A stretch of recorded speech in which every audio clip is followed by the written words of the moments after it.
Good morning વિદ્યાર્થી મિત્રો. ધોરણ 5 વિષય ગણિત. તાપમાનમાં થતા ફેરફાર. 16 જાન્યુઆરી 2008ના રોજ બપોરે 3 વાગ્યે દરેક શહેરનું તાપમાન નોંધવામાં આવ્યું હતું. હવે અહીં જે નકશામાં જે શહેર આપેલા છે એના નીચે બપોરે 3 વાગ્યાનું તાપમાન લખેલું છે.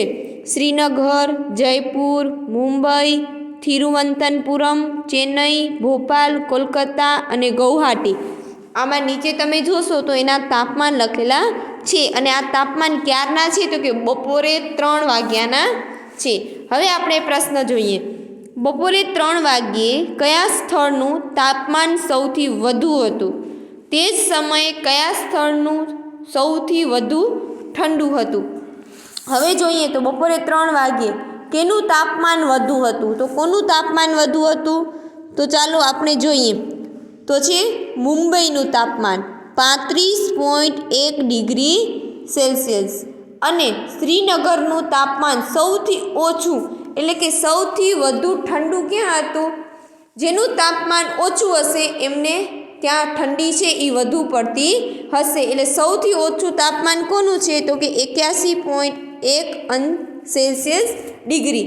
એટલે કે મુંબઈનું તાપમાન સૌથી વધુ છે અને શ્રીનગરનું તાપમાન સૌથી ઓછું છે. જેમ તાપમાન ઓછું તેમ ઠંડી વધુ. મુંબઈનું તાપમાન શ્રીનગરના તાપમાન કરતાં કેટલું વધુ છે? તો મુંબઈનું તાપમાન હતું 35.1 અને શ્રીનગરનું તાપમાન હતું 8.1 ડિગ્રી સેલ્સિયસ. હવે એનો તફાવત જોઈએ તો 35.1માંથી 8.1 બાદ કરશો તો બંને વચ્ચેનો તફાવત મળશે 27.0 એટલે કે 27. હવે જોઈએ ત્રીજો. તિરુવનંતપુરમમાં તાપમાન 40 ડિગ્રી સેલ્સિયસ સુધી પહોંચે તે માટે તાપમાનમાં કેટલી ડિગ્રી વધારો જરૂરી છે? હવે કેટલું છે એમનું ડિગ્રી તો કે 33.5 અને આપણે કેટલા સુધી પહોંચાડવાનું છે તો કે 40 સુધી. તો 40માંથી 33.5 બાદ કરશું તો 6.5 ડિગ્રીનો વધારો જરૂરી છે. હવે છે ચોથું.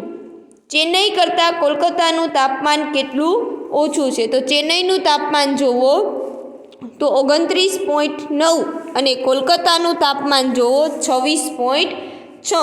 તો ચેન્નઈનું તાપમાન કેટલું વધારે છે તો કે આવશે 3.3 ડિગ્રી સેલ્સિયસ. હવે જુઓ પ્રશ્ન નંબર 5. જુઓ સામે જે કોઠો આપેલો છે તેના ઉપરથી જવાબ આપવાના છે.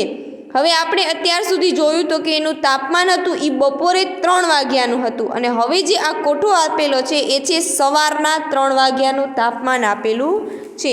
હવે આપણે એના પ્રશ્નો જોઈએ. સવારે 3 વાગ્યે કયા સ્થળનું તાપમાન સૌથી ઓછું છે? તો જુઓ સૌથી ઓછું કેનું છે સવારે 3 વાગ્યે? તો શ્રીનગર. સવારે 3 વાગ્યે શ્રીનગરનું તાપમાન સૌથી ઓછું હતું. હવે બીજો પ્રશ્ન. કલ્પના કરો કે તમે ત્યાં છો અને તમે કેવું અનુભવો છો તેનું વર્ણન કરો. હવે જુઓ કેટલું છે તો કે 1.3 એટલે કે ત્યાં તો ખૂબ જ ઠંડી પડતી હશે. એટલે આપણે કેવો અનુભવ થશે તો કે ઠંડીનો અનુભવ થશે. એટલે આપણે ગરમ કપડાં પહેરશું, રૂમમાં હીટર અને રજાઈમાં લપેટાઈ અને પડ્યા રહીશું. હવે બી. ચેન્નઈમાં સવારે 3 વાગ્યે તથા બપોરે 3 વાગ્યે માપેલા તાપમાન વચ્ચે કેટલો તફાવત છે? હવે ચેન્નઈમાં સવારે 3 વાગ્યે કેટલું તાપમાન હતું? તો 21.1 અને બપોરે ચેન્નઈમાં કેટલું તાપમાન છે? તો ઉપર નકશામાં જોવો 29.9. બંને વચ્ચેનો તફાવત શોધવાનો છે. એટલે 29.9 ડિગ્રી સેલ્સિયસમાંથી 21.1 ડિગ્રી સેલ્સિયસ બાદ કરશું એટલે આપણને મળશે 8.8 ડિગ્રી સેલ્સિયસ.